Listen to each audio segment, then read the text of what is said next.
desa dan anggotanya semua masyarakat desa.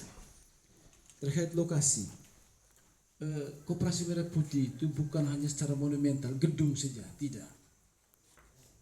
Bukan hanya kita membangun gedung, setelah bangun gedung selesai, tidak. Bukan di situ cara melihat terkait Koperasi Merah Putih. Bahwa Koperasi Merah Putih itu berasal dari dana pinjaman ke bank-bank himbara, Himpunan Bank Negara, BNI, BRI, BCA. Mekanismenya apa? Melalui proposal pinjaman oleh pengurus koperasi atas persetujuan desa. Tenornya berapa tahun? 6 tahun pinjaman. Masing-masing desa kalau tidak salah dialokasikan maksimal 3 miliar. Dan pengembalian tenornya itu adalah 6 tahun. Ini artinya kalau kita bangun di lokasi yang sana, maka itu kita hanya membangun fisiknya saja dulu. Kapan pengembaliannya? Kapan pengembaliannya? Kita hanya bangun fisik di sana, tunggu rame baru laku barang. Saya kasih contoh, Pak Kades mau bikin kios, dia bikin di sana, dia tidak mau, siapa mau beli? Apalagi dia pinjam di bank uangnya. Dan siapa penjaminnya di sini? Desa. Kalau uangnya tidak bisa dikembalikan. Sehingga lokasi itu punya nilai strategis secara ekonomis karena ada profit oriented istilahnya, orientasinya keuntungan. Keuntungan itu siapa? Untuk desa, bukan untuk orang lain, bukan kecamatan, kabupaten, provinsi dan lain-lain. Dan dia proposal pinjaman, ada bunga, ada tenor dan lain. Ya selayaknya kita ajukan untuk usaha, kur, kira-kira seperti itu. Kalau kita bangun di lokasi yang kita lihat itu berarti kita bangun fisiknya saja, fisik saja. Terus uangnya dari mana pengembalian barang-barangnya itu kalau mau isi barang?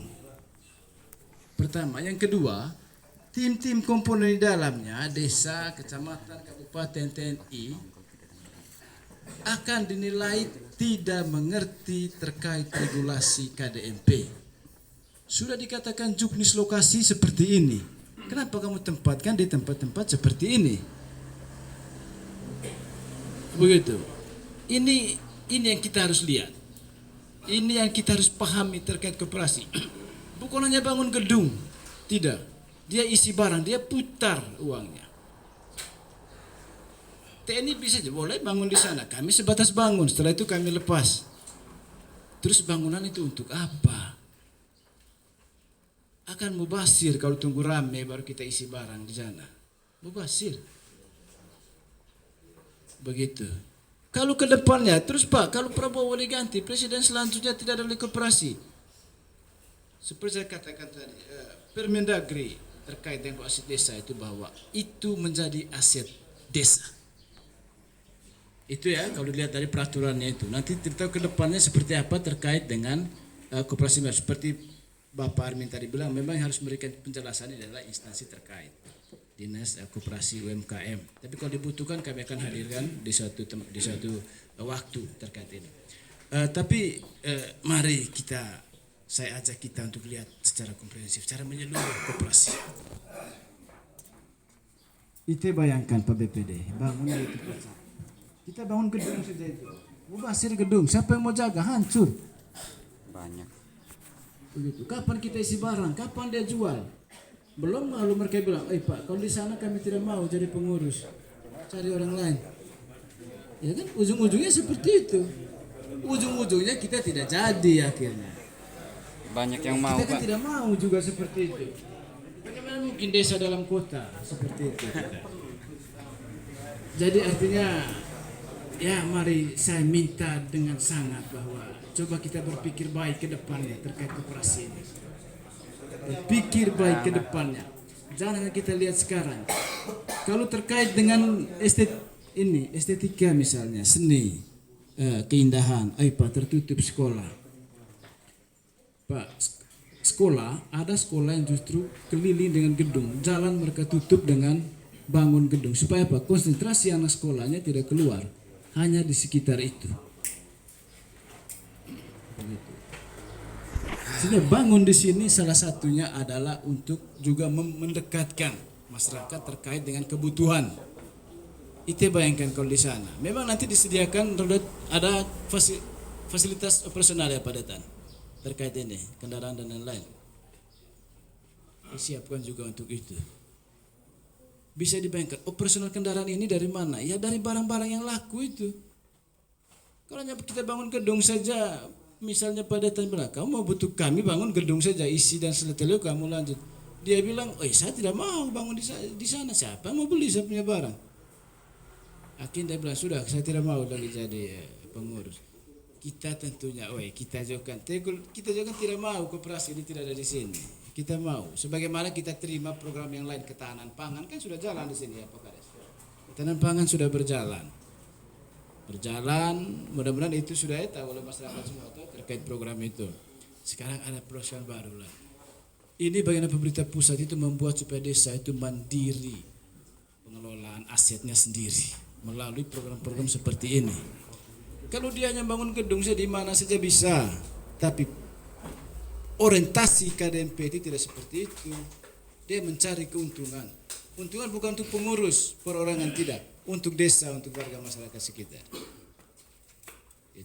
Pak BPD coba berpikir lagi secara menyeluruh bahwa kalau saya bangun di situ, saya hanya bangun gedung, siapa yang mau belanja? Isinya bagaimana? Yang jelas Kalau tidak ada yang mau, kami mau juga. tidak mau bangun gedung, karena ini dananya pinjaman. Siapa yang mau kembalikan?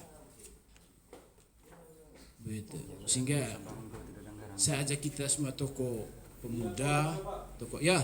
Apapun alasan seperti apapun penjelasan kami tetap lagi di sini ya. Percuma kita bicara. Dengar lu, ada semua dengar. Belum mantap. Ada ngomong Sudah. Tetap tolak. Tidak. Saya ngerti. Putus. Tetap tolak. Daripada begini terus,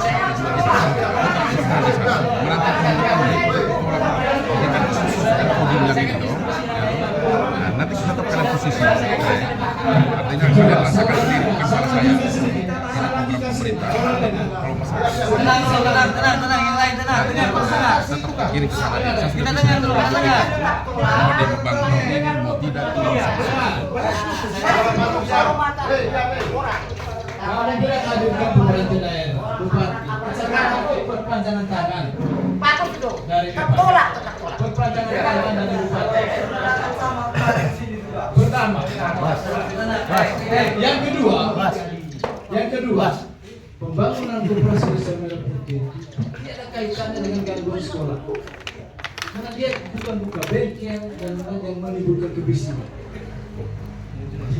Itu yang harus dicatat. Yang ketiga, dalam gerainya mereka pasti ada penjualan terkait dengan sekolah, ada fotokopi, jual seragam dan lain-lain. Kita bayangkan, kan tidak mungkin kan terima programnya, tapi tempatnya di sana. Bagaimana jalan programnya? Sampai kita tolak dengan program. Kenapa itu Pak Sekcam? Kedatangan kami mendengar hasil dari kabupaten, bukan mau presentasi. Kami masyarakat sudah tolak ini. Kalau menyangkut presentasi di IT, bagaimana anak sekolah kami nanti? Anak-anak kami, anak-anak dan berat itu satu sekolah Pak. Satu sekolah. Saya tidak bermaksud presentasikan apa itu PDP. Saya sedikit menjelaskan terkait operasi Merah Putih. Sehingga cakrawala kita terbuka bahwa Merah Putih ini keuntungannya seperti ini. Tidak, artinya presentasinya itu kan menguntungkan itu sendiri, merugikan kami masyarakat yang lain. Apa yang merugikan? Persentasinya itu.